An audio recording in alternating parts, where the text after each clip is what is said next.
Aloha, everybody. Welcome to another episode of Optimize Your Naʻau, where we have the honor and privilege of sitting down with the co-founders and CEOs of Young Goose Skincare. We will be talking with Anastasia Khodzhaeva and Amitay Eshel today, and we're going to be talking about not just skincare, but about being a couple and running a business and being a family and all of what it takes to do all of that at the same time. Young Goose was the first in the world to innovate and formulate successfully with NAD precursors as well as spermidine, and now with their newest product launches, they just released a methylene blue spray, which is amazing. You have to check it out. And they will be releasing very soon their exosome serum, which I cannot wait to get my hands on. So if you want to learn more about skincare, more about what it takes to be partners, business partners, partners in life, listen in on this conversation. We really had a lot of fun. Optimize Your Naʻau podcast is produced by us here at Naʻau Wellness and edited by Jaren Kobashigawa of Tangible Memories. Subscribe to the podcast and follow us on Instagram to discover more stories about healing connections and healing innovations. Aloha. Aloha, everybody. Welcome to Optimize Your Naʻau podcast. And today we have two very, very special friends of ours, the founders of Young Goose. Anastasia Khodzhaeva and Amitay Eshel, who are not only partners in life, the CEOs, the founders, the creators, who are very quickly taking over the skincare industry, right, which we're very grateful for. Yes, for sure. And very happy to be a part of. Power couple for sure.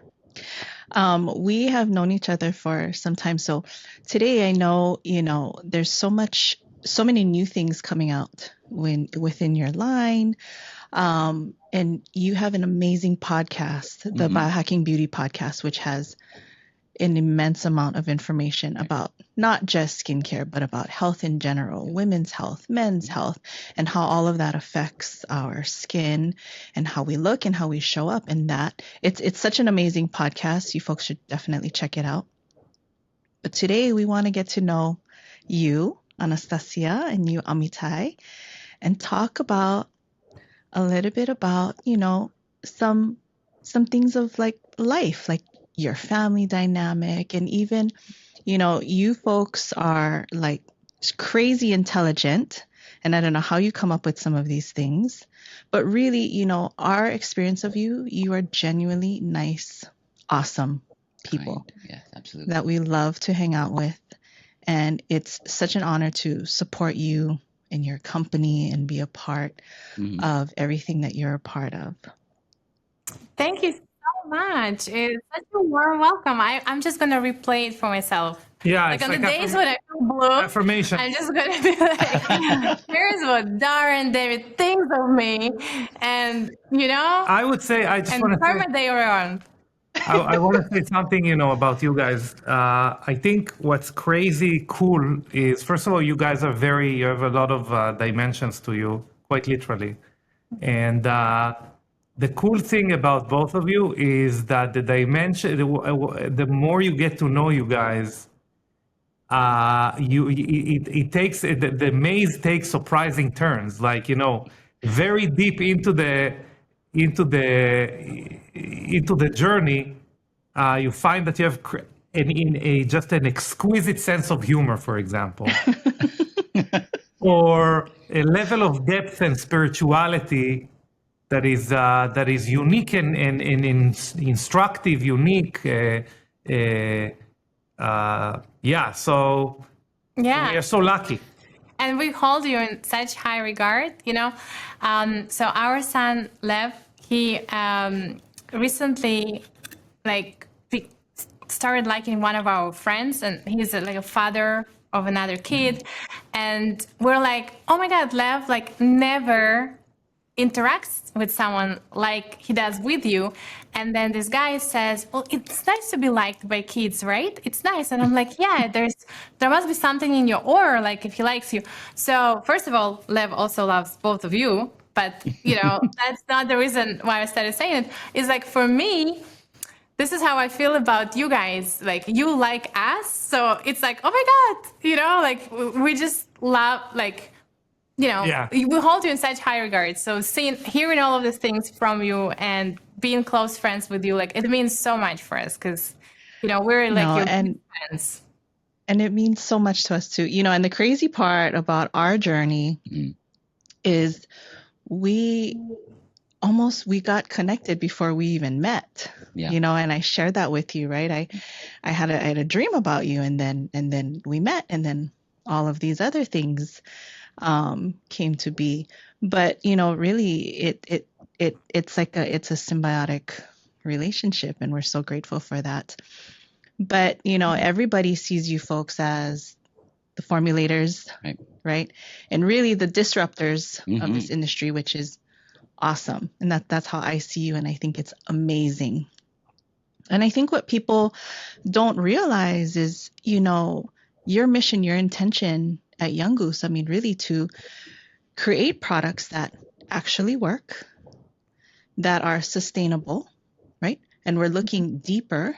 You're the first company to really address cellular health. Yeah. And then to be able to make it affordable and accessible to more people, right? Like, I don't think that's something that most cosmetic companies really think of. They're trying to make it as cheap as possible and then sell it at the highest price, right? And so, like, some people don't even know, like, some of your moisturizers used to be double the price. Yeah. But because you folks have found better ways of doing it, you've lowered the price for all of us to make it more accessible. And that speaks volumes of the kind of people that you are. The integrity, for sure. Yeah. Yeah. But really, I know skincare wasn't like the actual initial intention. Yeah. Right?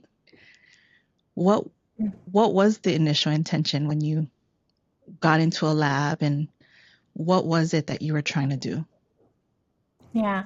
Well, I think we kind of shared that in, some conversations before, but for those of you obviously listening for the first time to any of our chats, you are completely right that the skincare that we have today, it was a pivot. And what we were actually trying to do is very much what you were saying. We wanted to make science, cutting-edge research accessible, and we actually were thinking to make a transdermal supplement of NAD+, because raising NAD+ levels is just really, I think, today in 2025, it's already mainstream recognized as one of the most effective longevity strategies. When we started research in 2017, that was way before masses knew about it, but we saw huge potential in it, but it was so expensive. Only like the fortunate few could afford those $1,000 IVs. And we knew that if you break down the molecule, it could penetrate through the skin. So we thought, okay, we can get whole body benefits. And then instead of people supplementing or getting IVs, they could have a topical cream that it does not stain in the skin, but goes through, and you have whole body effects. So that was the premise. That was the initial tasks of the lab, to figure out how to raise NAD systemically. And then through research, we found out that actually the skin just really holds on to this NAD+, like once it makes it back to the skin, reassembles from the precursors into a whole molecule. It's fantastic for the skin because it's one of the organs, the skin is an organ, and the skin cells are starved of NAD+, and it's crucial to their function. They function better. And then that's why we've been saying for years and years, Amitay coined the term, that our skincare makes your skin functionally younger, meaning the skin cells actually function as the younger cells, and then already looking better. That's the byproduct of that. Yeah, I think I'm going to connect it to actually something that you said before. Normally, we tell the story because the story is anchored around then it became a skincare brand, right? So the listening of someone listening to it, it's like, okay, she's going to tell me how it became a skincare brand. but I think our journey was a discovery of the importance of skin as an organ, as part of an integral organ to the body, and how its aging is correlated or is unique in the landscape of whole body aging. So it's not like the story was, hey, we thought we can make a lot of money with NAD. We thought it's going to be the most financially viable model to raise NAD in the body. And then we found out that it's more financially viable to raise NAD in the skin. No. Anastasia, what we don't tell the story often, but Anastasia was at the time engaged in research, in cancer research and liver fibrosis research. And one of the lessons that she gleamed out of it, like she quotes me, I'll quote her now. One of the lessons she gleamed out of that was that most of the longevity research at the time was actually anchored in cancer research and then modified from it to longevity. And we've learned through the process that the skin is an organ that is uniquely positioned between the body and the environment, and is at the end of the day, it's a sacrificial organ. It's an organ that it's almost like the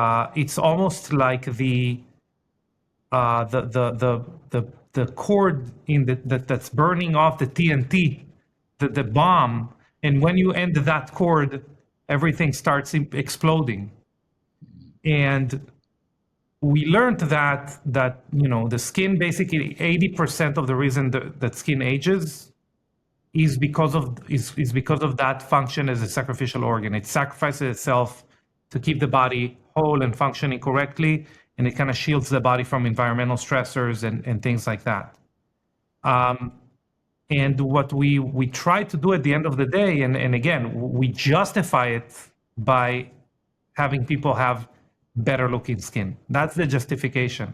But what we try to do, and what we still, every day we wake up, and within the R&D endeavors, what we are trying to do is to fortify the way the skin functions so it imbues better function on the body. And the brain, by the way, is kind of it goes, skin, brain, body. So it's really what we are doing is we're providing better life quality and brain function by making you look better. And now, obviously, I think that kind of science exploded with the correlation, that ill-informed correlation between Botox and brain function. Mm-hmm. The very clickbaity, ill-informed discussion. However, I think now more people are trying to do this connection. You talk about it all the time, the correlation between how people look and how they feel, right? And we see it all the time, when we interact with our clients, and that really is the goal into helping them, really is to come back to themselves, right? So that they can be, better people for everyone around them, and so I know that you folks were already a couple, right, when this journey started. So having to pivot, right? You folks are partners, and you folks are now parents, right? And I feel like being owners of Young Goose or any company, right? Pivoting is it's a natural thing, right? Like constantly. I feel like in today's world, you have to it's a must to be flexible. You have to pivot. Things change all the time. I pivot every day. I wake up in the morning and I say, oh, I want to do this, and then I look over to my side, and she says, no, that's not what you want to do. You want to do something and I pivot. So for sure. But I also to second what you're saying is that we did pivot, right? And maybe in the beginning, when we set out to be to deliver the to create a supplement, in our heads at that time, that was a more meaningful kind of thing to do. And then we became a skincare company, which we didn't set out to be in the beginning. And for me, like a researcher, and I'm also somebody who was on the medical route, I almost started studying in medical school. I got accepted and everything, and then I just chose that I'll dedicate myself more to Young Goose. But there was a lot of paths for me. And a lot of those paths, they seem grander, like a researcher or a doctor. But then when you get the feedback from customers that have struggled with their skin for a really long time, and suddenly it's better and the confidence they're regaining, oh my God, like I couldn't fathom how rewarding this will be to actually create a skincare product that changes people's confidence and how they, like you said, show up in the world. But sometimes it doesn't even have to be like we've had a chance to see some very meaningful changes, right? Sometimes customers may have really bad scarring that got better, or some were battling some other inner issues that were manifested in the skin, and the product helped, and that made their journey easier. But then sometimes it's also as simple as that somebody was losing faith in skincare in general, thinking that all skincare just sits on top and does nothing. And then they start using our products and they actually notice the changes in the texture, the way the skin looks, and actually regaining faith in skincare as a whole category or a thing to do for themselves.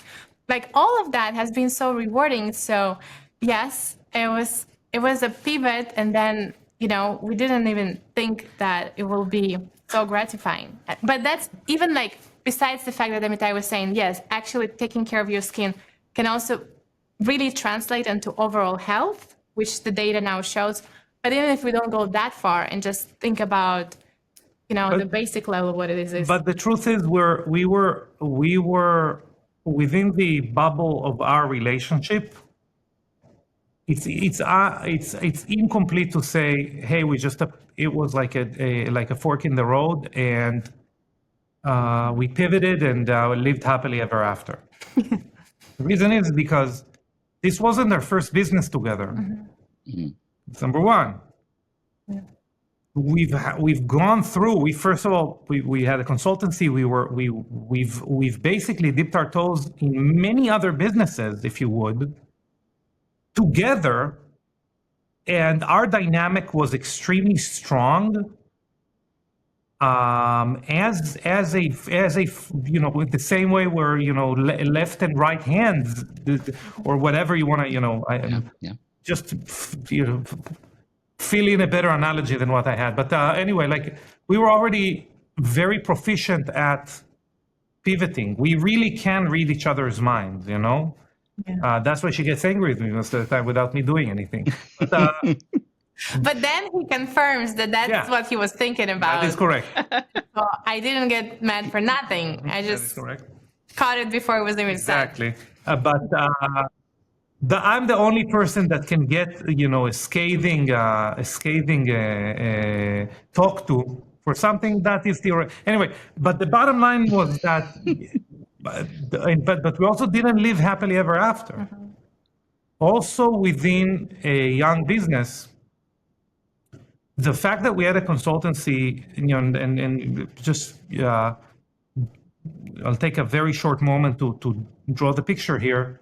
We had a consultancy that said we can take your medical business or medical offering and we can pivot it into a consumer-facing product, where we can take red light therapy, I think, is the easiest example. We can take a therapeutic laser, and we can have it as an offering to at-home usage. But most of the things that, you are at the confluence between what you can offer in a clinic and what you can offer at home. You have NewFit. There's an at-home version that arguably does nothing, but there is something there between what you can do in a clinic successfully and then a home version of it. Right. So we thought as a business, we're going to be a B2B business. We thought we're only going to be sold by clinics such as yourselves. But then COVID hit, right? Mm-hmm. And everyone were closed. In Hawaii, people were closed also for a longer time than in Florida, for example. But there was the ground was sinking beneath our feet because that was our business plan. We actually had zero idea. We had idea as much as the lamest person you can imagine as far as like how to run a D2C brand. To the extent that I didn't think we should have an Instagram page, if you remember that. I was like, no, we shouldn't have that. Who has those? So there was a lot of pivoting to be done in the first, year or two. We were basically, until we hit $1 million in revenue, we were a word to mouth company. We didn't run ads. Why? Because we burned through tens of thousands of dollars in ads without any knowledge of how to do that in the early beginnings. We definitely learned everything there is to have an online business sort of on our own. Like Amitay said, we had a lot of ups and downs, and in the end of it, we had to be very scrappy, very resourceful. And for about 2 years, we did everything like ourselves, like everything that the customers were receiving. Like we packed the orders and shipped them out. We wrote the emails. We managed our Instagram, the podcast, editing of the podcast, everything to do around the podcast. Like right now, there are huge businesses just to support having a podcast. Like all of it, everything to do with the brand was just done by the two of us. And I think that's really, forever, like it was very challenging. And there was this moment of like, will we succeed or will we just give up? Because it was very hard. It was very, very hard because we have bills to pay. We have, it was hard.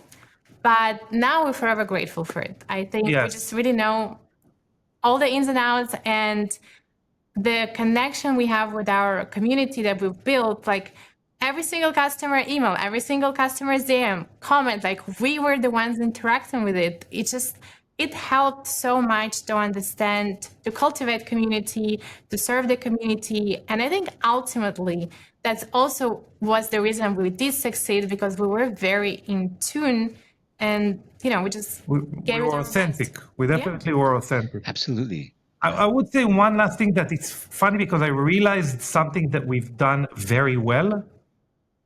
Only as a parent, as a different partner to Anastasia, which is, helping her with her son. I'm kidding. See, I'm not the only one that does that. You can't get away from it. He looks just like you. Yeah, I know. But don't tell it to us. Anyway, so what I realized is 50-50. Come on. 50-50. In the inside, he's like her. Outside, he's like me. No, but here's what I realized, which is actually probably the best thing we've done as business partners to each other. And the best thing that I think has relayed through osmosis, has been adopted through osmosis in our company, where we can debate, we can disagree, we can oppose each other's views. However, there is a Rubicon. There is a point where a decision is made, and as long as you agree to the decision, as long as you and you basically you can just, by the way, if you let that pass, if a decision was made, you have agreed on to it, and I learned that the hard way. But as long as a decision was made, past that point, we are both 100% committed to that decision. Yeah. And it's very and if you want to change that decision afterwards, be prepared to get a lot of receive a lot of flack. Let's say that. because you should have said you shouldn't have committed to begin with. Yeah. And I think as parents, obviously it's crucial, but also in business it's crucial to have a lively debate. But once a decision is made, everyone aligns and everyone works together for that goal. And in Young Goose, this is something that I'm very happy that it actually like precipitated down. Yeah.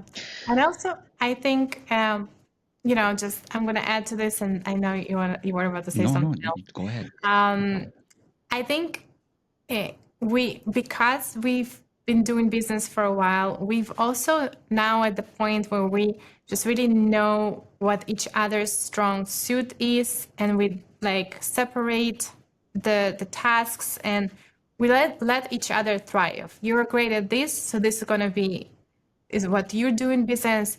You are great at this, and then we empower each other. We kind of let ourselves to express ourselves fully in that designated area that we know, each one of us is best at. And I think that is also something that's very special that we have. And also just, we've had situations in the past when we've had business with other partners, and the dynamic can change. But here, we'll always forever just have our backs and best interests for each other, for the company. Like it's so in this, because a lot of people ask us, it's a common question, like, how is it to be together in life and do business together?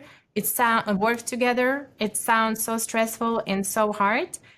And I'm sure you get that as well, because and I'm glad I would love to hear your tips and tricks as well, because you guys are doing an awesome job. But for us at the same time, it's sort of like a no-brainer, because we know each other the best, we trust each other the most, we have always our best interest in mind.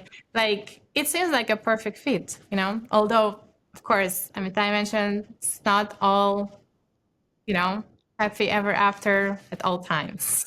Yeah. What about you guys?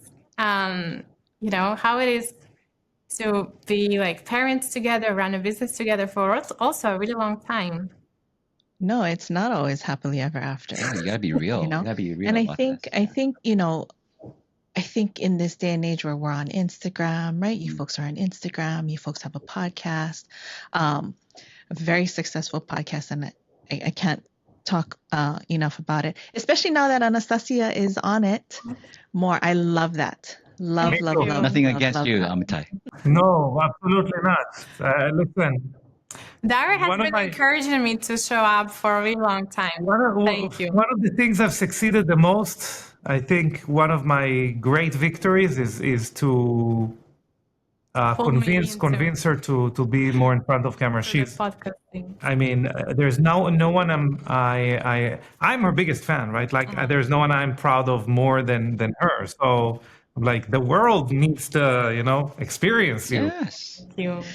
But you folks really are, energetically on your own, very unique, authentic, like how you were saying, very powerful. And together, it's a different dynamic. It's beautiful. That's the first word that comes to my mind, seeing you folks on camera together, seeing you folks in pictures together. It's beautiful.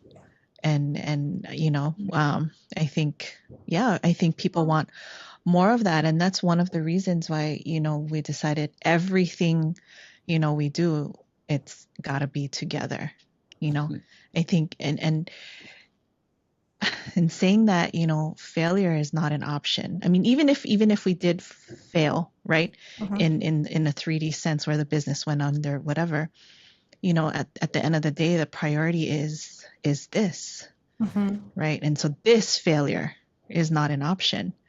Right. Yeah. And we've intertwined ourselves so much, but intentionally and by choice. Right.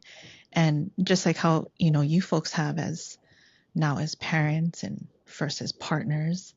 But, now that our kids are online school, I mean, we're literally together 24/7. and we realize this is not like the dynamic you folks have, the dynamic we have is not something for everyone. And we tell people, I mean, there's lots of people that are happy to be away from their partner for 8-12 hours a day. There's lots of people that are happy to be away from their child, right, for 6, 7, 8 hours a day. Right. And for us, that's just not an option. It just is. Right. And I think, this has been introduced to us at a very, very young age, where both you and I went through that experience of the word pivot that we used, right?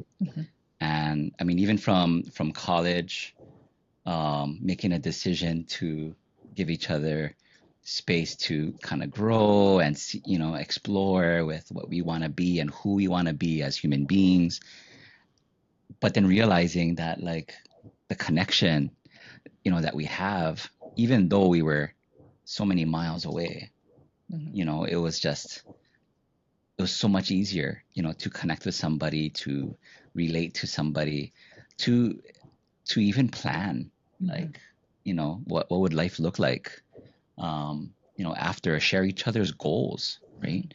And recognizing that a lot of it is in alignment with each other, right? And a lot of the values that we have resonate with each other. So, I mean, even because we dated since high school, right? Our junior year of high school, right?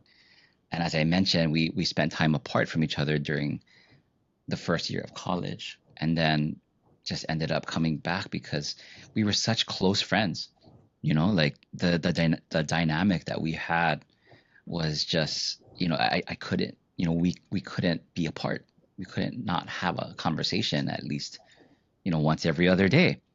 And even though, like, if we missed one day without talking to each other, and this is like the early days of webcams. I don't know if you guys remember those days.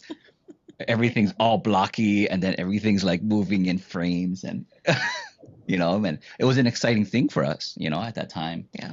And I love that story. Yeah. Lara shared it before. she shared with you too. Well, less about the webcams, but more about moving and getting back together. And I think, I always it's clear to us when we look at you that you guys, are soulmates. And like you said, you're also amazing individually and like just really great together. So, yeah. And you make really cool kids. So. And then we're so excited that there is more on the way. Oh, thank you. Yes. Yeah. We are too. We are excited too. Oh. I think just to add like a last piece to it, it's funny because we talk about, we've done, since we've known each other, we've ended up doing, things together. Even when it was a solo project of one or the other, we've ended up rallying behind that project and looking at it as a joint project. And it's interesting because when we think of future projects, and Anastasia, you can definitely correct me if I'm wrong, but it's almost like every time we are trying to give the other person like their autonomy, like saying, hypothesizing, let's say 10 years from now, what are we going to do or something like that. So we're trying to give each other the autonomy and end up kind of agreeing that it's going to be like a joint project again together or something like that. Yeah. I think this also comes from, first of all, the point of like really caring for each other, really wanting to help to succeed. And then again, because we're good at like different things, we have like opposite structure of minds. Like we think so differently, we see things very differently. Like it helps to complete the view, you know, and you can really see it from all sides. And we can't help but get involved, like you said, in each other projects because we add to them and then we get involved more and more and more. And then you're like, oh, we're already doing it together, you know. But yeah, that has been for us for some time. And I'm happy that with Young Goose, we get to do it like full on 50-50. Despite all the challenges, there are always some challenges and obstacles in every business. We're also having so much fun doing it. That's, I think, probably it's the same for you guys. It's fun to share the joys. It's fun to also stay so connected. Like, because as you were saying, sometimes couples end up having very different careers, spend so much time away from each other. And then, that might work for some, and I'm definitely not saying our way is the best way or anything like that. But what I have noticed for some of my friends is that they then later have to figure out constantly to bring back, find ways back to each other, joint hobbies, joint activities, because, when you work separately and we spend so much time separately, it doesn't help, but you can't help but grow apart a little bit because you don't stay connected. With us, it's like, and with you guys, we're always connected. And so I would say none of my hobbies, though, Anastasia has any interest in. But that's good. That's another thing. Because we're always together 24/7. It's good that we can do something different. We can have different hobbies, which take 1 hour a day, 2 hours a day. The rest of the time we're together. But can I just finish my thought? Yeah. One more thing. Another thing is that I feel like sometimes, if you work away and you had a really bad day, like a bad day at the office, you come home, you have to explain, there is a moody and there is a this and this. I had a really crappy day, nothing was going right. And you have to bring it back and explain and but when you work together, you had the crappy day together. Nothing was going right for the both of you because it was a bad day at the office for the both of you. So at least for us, we can understand why we stay low energy. We can figure out what we do together, go for a walk, go to a restaurant. There's always that mutual understanding of the context and where things are coming from. And in this sense, for us, that really works. I'm sort of grateful for that. Yes. First of all, it's true, but we do have an unspoken rule. Only one person can be really down. The other one doesn't get to do that. And sometimes I'll tell Anastasia, what are you doing? It's my time right now to be down. What are you trying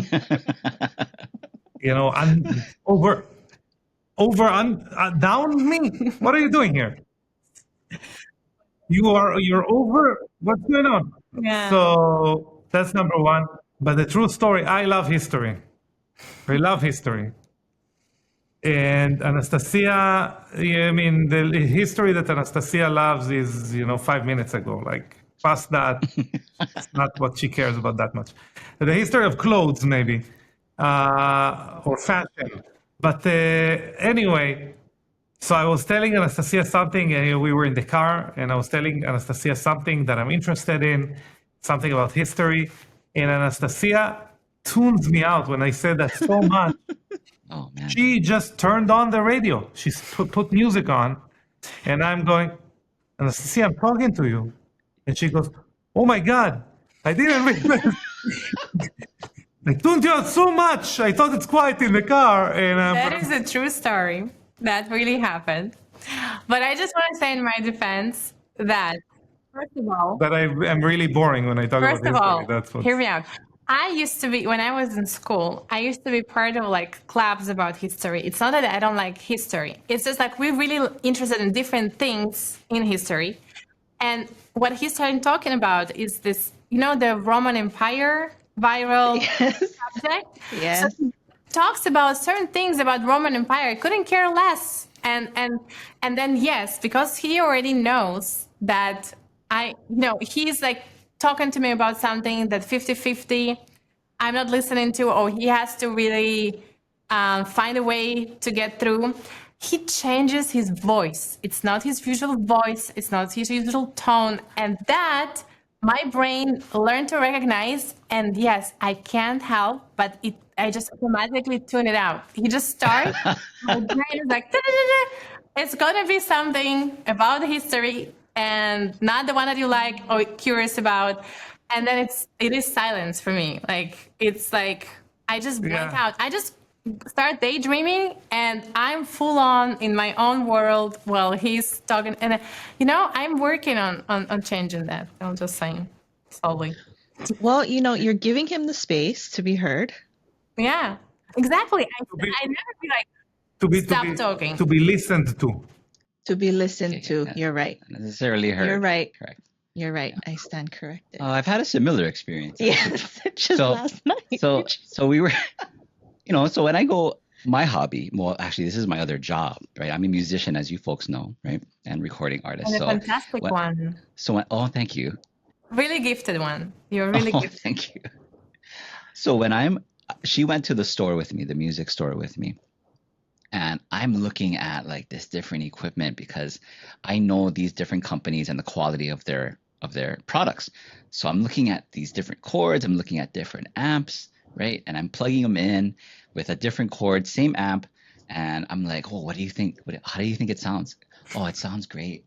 And I was like, oh, okay. So I grab another cord and, she's on her phone looking at whatever, right? She's actually reading a book, right?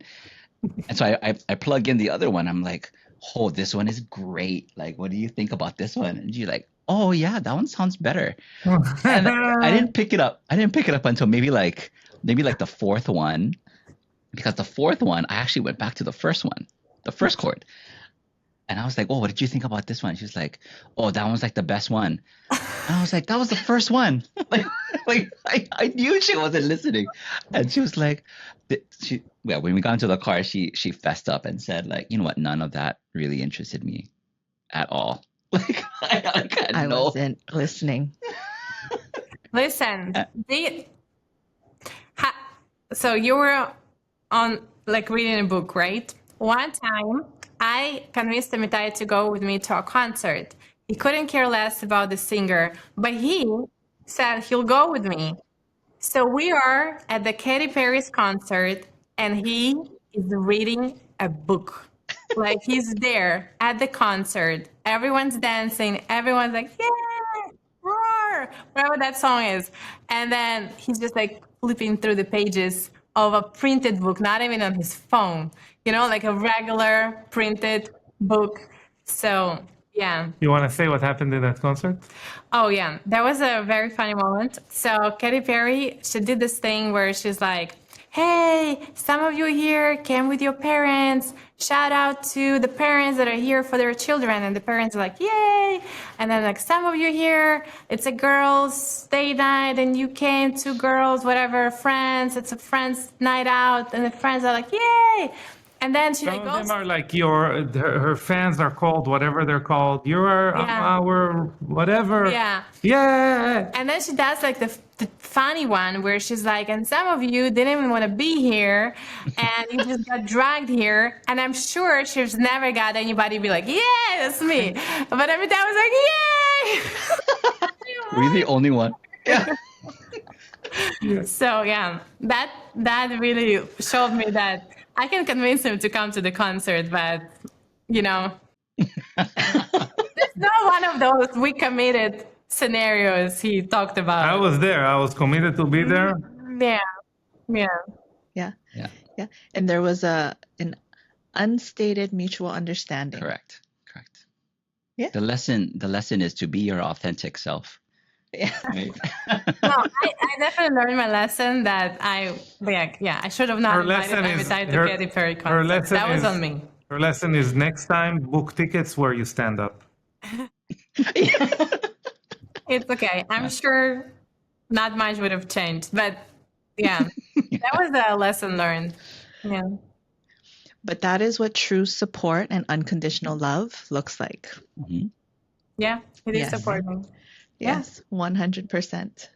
Oh my And goodness. you supported him at this music show. You had other things to do, but you were like there. Yeah, I would great, say babe. This is the chord that you should invest in. I would give Anastasia credit because I think, as personal growth goes, she definitely had to take on, as far as like personal growth, a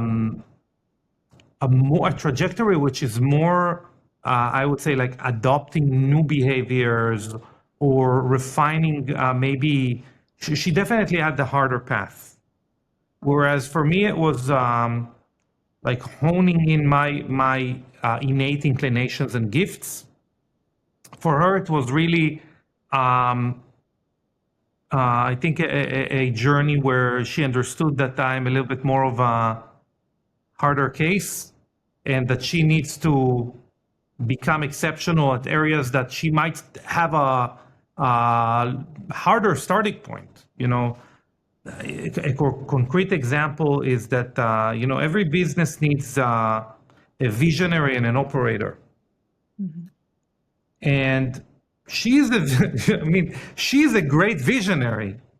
However, she's a significantly better operator than I am. Like day to day, remembering things that need to be done, having the vision of standard operation procedures and understanding how small actions in the business will have a deeper impact as time goes on. However, these are things that these were decisions where she said, I'll take on X not because I have more experience or I like doing it, because I understand that you are a lost cause in that aspect and someone needs to do that. So it's not always, so what I'm trying to say, it would be insincere to say, oh, we were just a perfect match. It was perfect for us to start a business together because we complete each other. We're just two Lego pieces. It's more like when our son plays with Lego pieces, where things need to be, some force needs to be applied for the pieces to, merge correctly. Mm-hmm. I think it's actually an important note. I because it's been a while, I sort of forgot about it. But it is true that there was a lot of learning, adjusting, changing. It wasn't like two perfect pieces came together and everything is so perfect.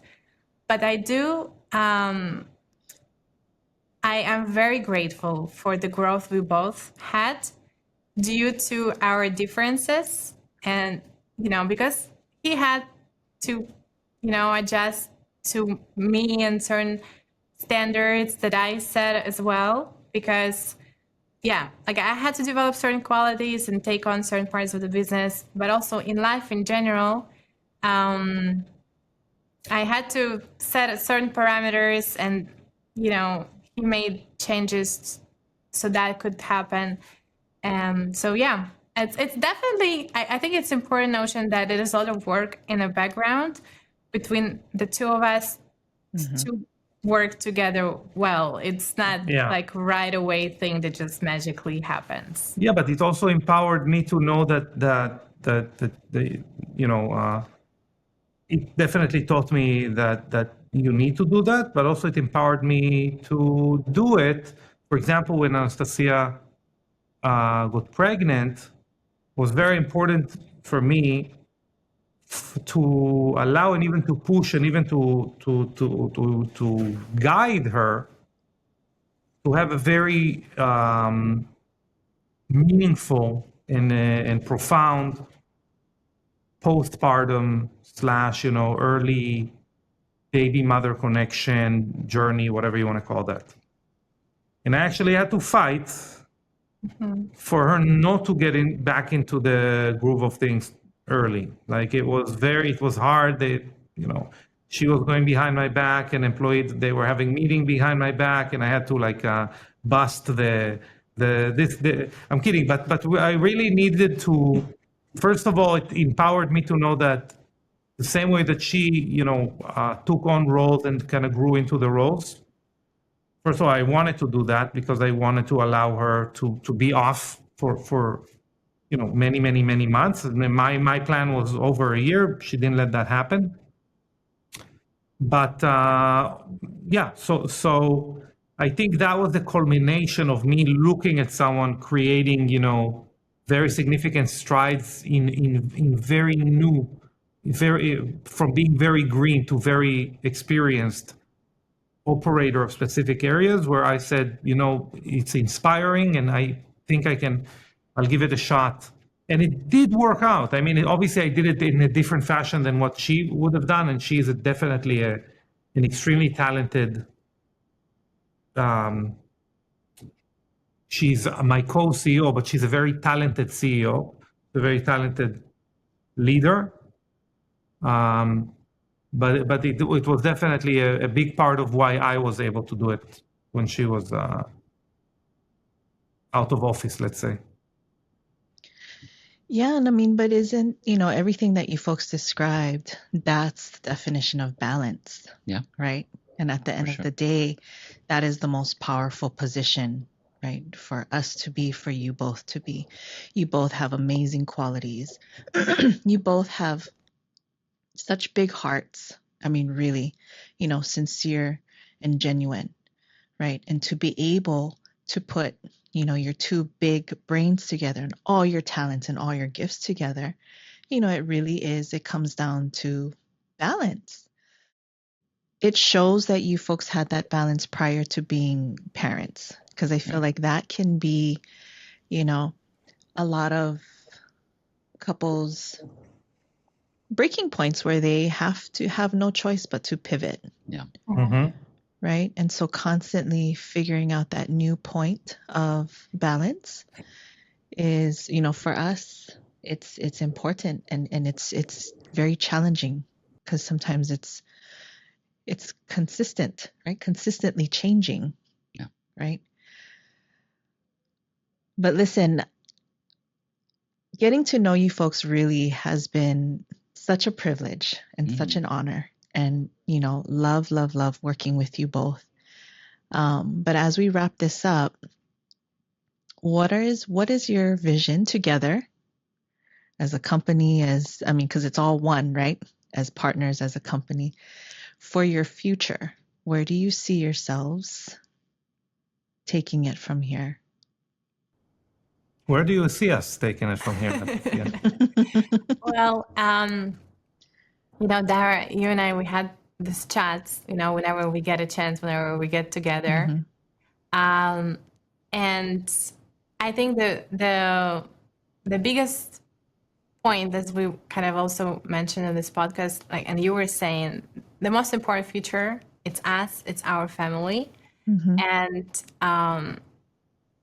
I really leading a balanced, happy, healthy life. It's a priority over being in every single store, going hitting all the milestones, taking on, investors to grow rapidly and go global.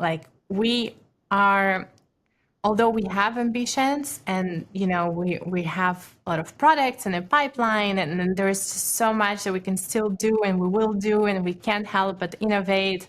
And Young Goose is the representation of us. It's still just the two of us. We have no investors, and we have a privilege of doing the best and making the best products, and that's a joy in life. I think all of that is in our future, but when you ask me what do you want, or what's important to you, because your question can be interpreted many ways. Yes. The most important thing for me will always be that we're happy, healthy individuals, including all of our family members.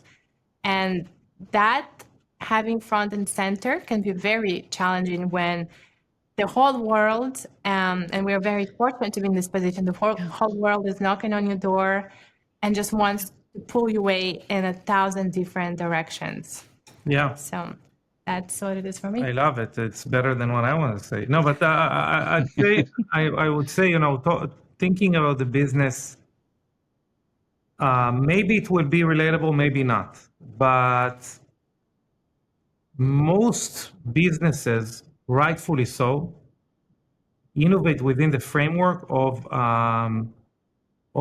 segregation or hedging their innovation in a way where decisions are being made that innovations are protected and are setting them apart from the rest of the pack. And the way that we view innovation is we definitely want to look at things in a special way. But when we make the decisions as far as where we should innovate, behind the scenes, what we are saying is what would benefit the entire ecosystem of the beauty ecosystem, where we can open doors for other brands to innovate in as well. And I think this is a major differentiator when you ask us where we want to be in 5-10 years or wherever, because I'll use the latest example of exosomes, where we said, hey, we want to innovate, we want to create the best product out there. But we want to create the best product out there, and we want to show the industry that a big part of the success of the product would be a transparent third-party testing of the exosomes to show their quality, which doesn't exist. So imagine, if you easiest is to compare it to supplement. Imagine the first company that would come and say, hey, we're testing our products to make sure the products really have what they say they have in them. If that company succeeded, then obviously the entire ecosystem would change, and in the end of the day, everyone taking supplements would be the beneficiary of that. That's what we do. That's what we did, by the way, with NAD and resveratrol to begin with. That's what we're doing with spermidine.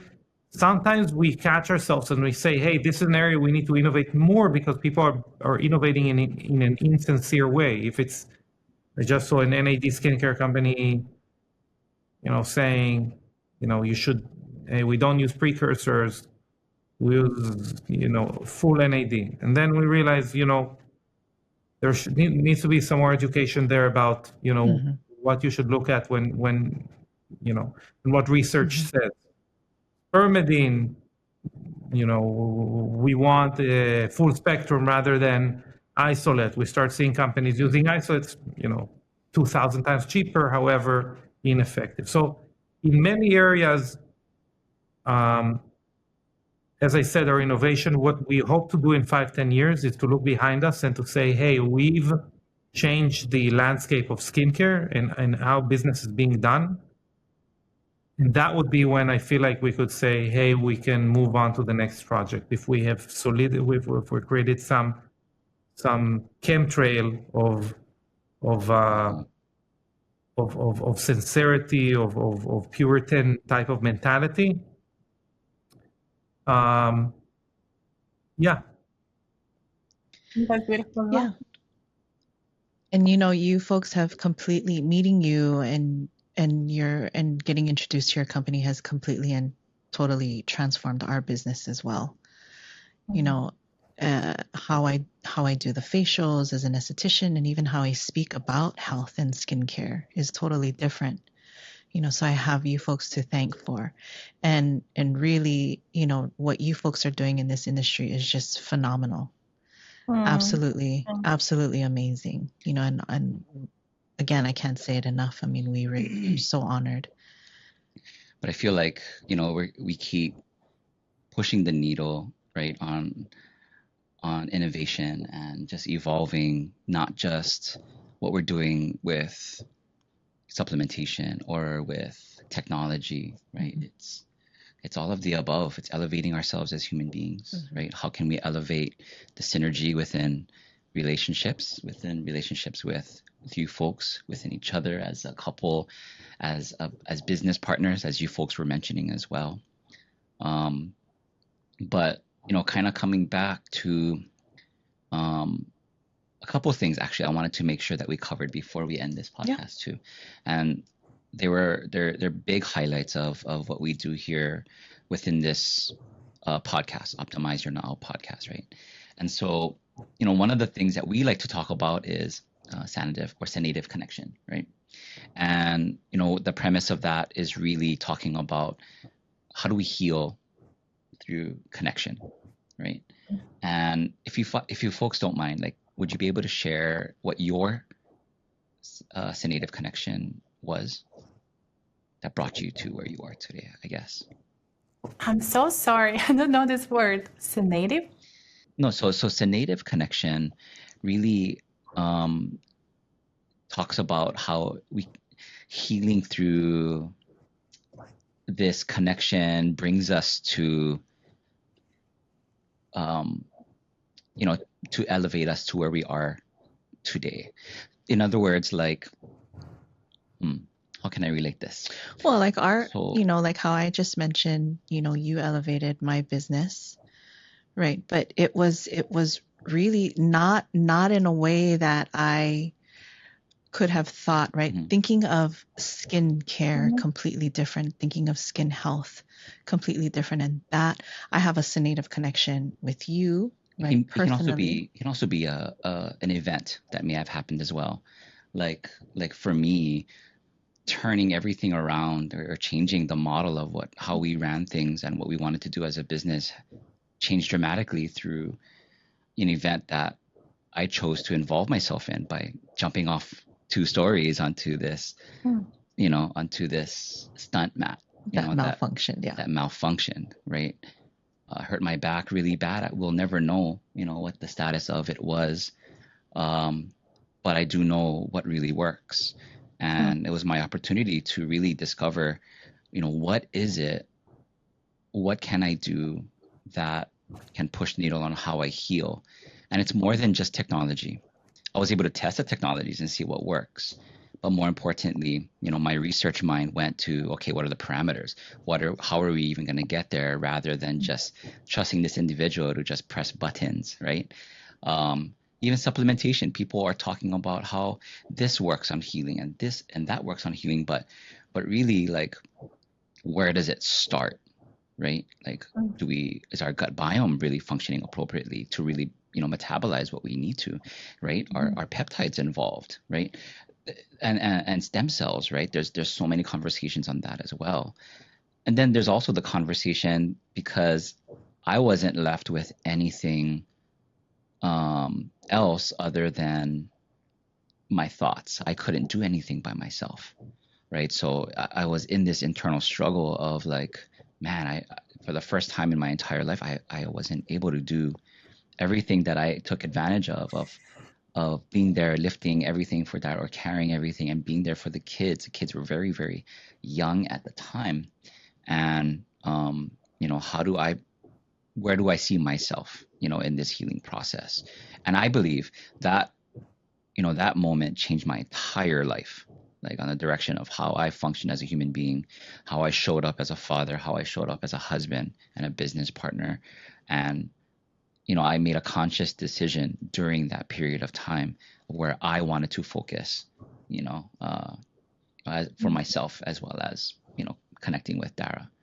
So, having that being said, like, that would be my example of a senative connection. Senative is just like a very fancy word, I guess. But it means healing through connection. Yeah. Well, I'm not sure my answer will be exactly what the question is, but I can tell you that,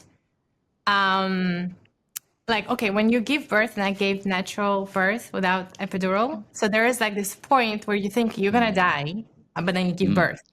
And I forget what it's called, transition. I think it's called transition. And so in our business, I've had this moment as well, where there was a point where I was like, I don't think I can keep on going. Like, it was so hard. And I remember talking to a friend, venting, explaining how hard it is.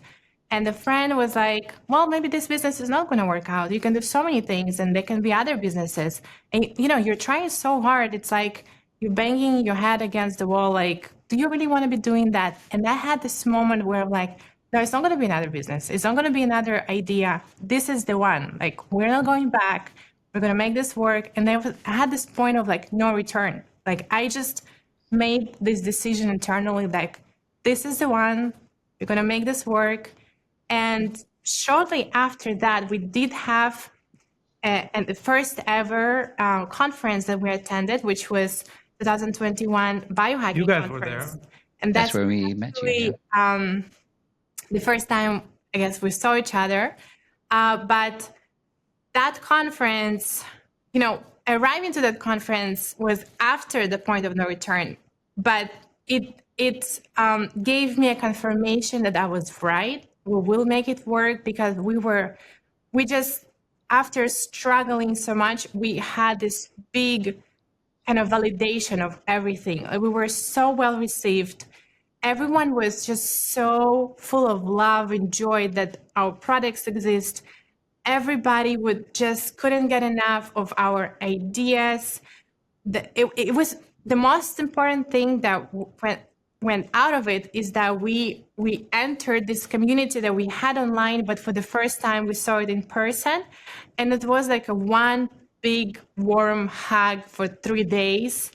And we worked crazy hours. It was just the two of us at the booth, constant lines of people that want to talk to us, talk about the product. We met so many people that became dear friends, supporters of the brand.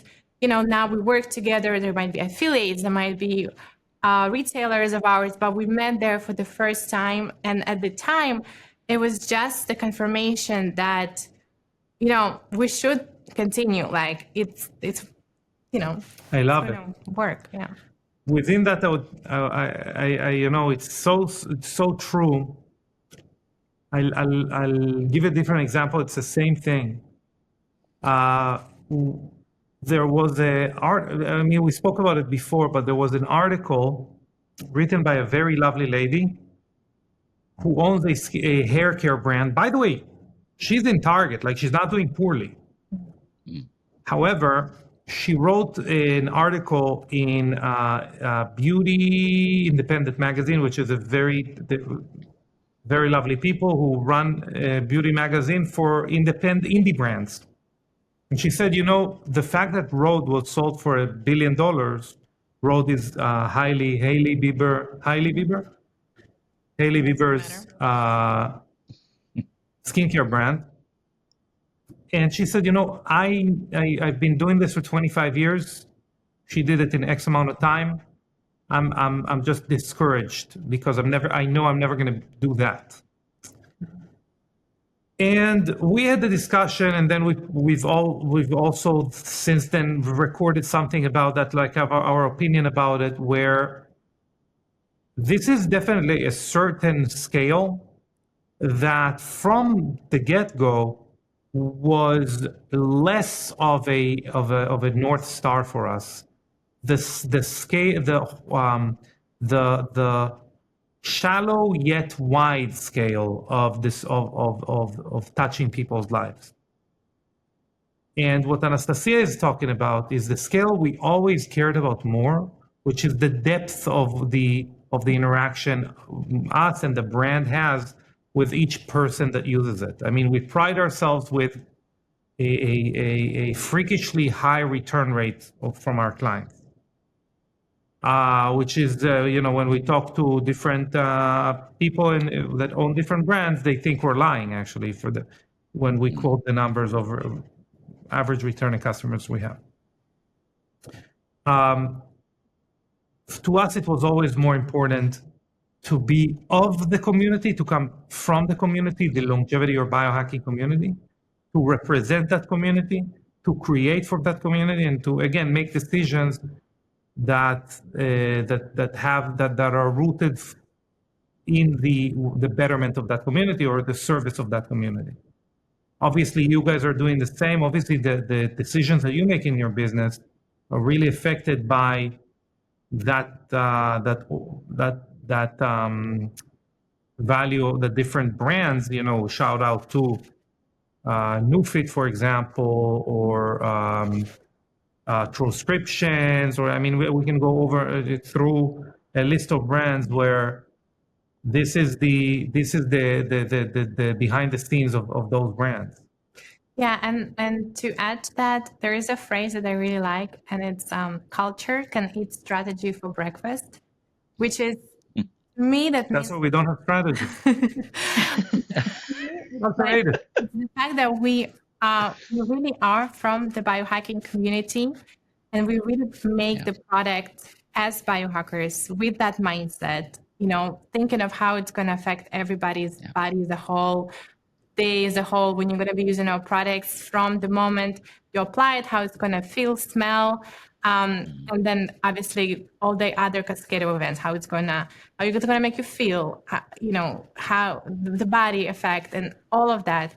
And it's really because that's how we just live and breathe. And we talked about being authentic today quite a bit. And yes, like when I was telling you about that moment at biohacking conference, like I couldn't talk anymore. I felt so emotional because I remember all of these feelings just bubbling up. Yeah. And it was very, very much so a turning point for us. And now we're in the era where having a biohacking business is trending, and some people just, they really, that's their strategy. That's not their culture. But it's easier for us. Not to talk about longevity in skincare, which apparently that's it. That's the new golden goose. Yep, that is. No pun intended.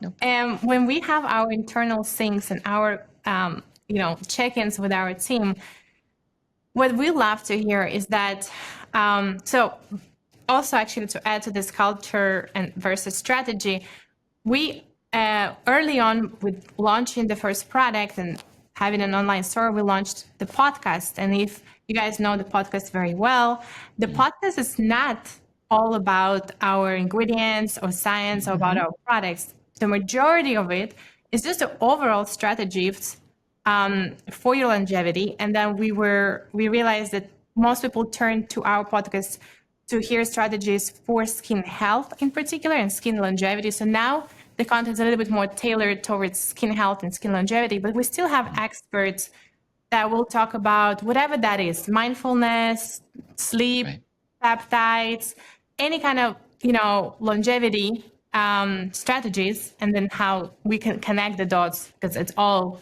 going to turn up in your skin in the end of the day. And we still have an unaired episode from 3 years ago about binaural beats and their effects on skin health. Yes. But that also is like the culture. It's not a strategy, it's the culture. We know that skincare alone will not give you your best skin. You have to be aware of how everything else affects it. Your hormonal health, your whatever it is, your nutrition, your sleep. And we want to give you tools to optimize all of that. And, our skincare is only part of the puzzle. So, I think that just to add to what you were saying. Yes, and you folks are definitely experts. So if anyone has the opportunity, to hear you folks speak and interact with you folks, I mean, you folks are just a wealth of knowledge. A couple of events. Anastasia is actually going to be a guest speaker at the Latin American Fashion Summit. You folks are also going to be at Eudaimonia, to name a few. I know you folks are going to be at so many other places and also A4M. So stop by their booth if you have an opportunity. Check them out and just say hello to these amazing and wonderful people.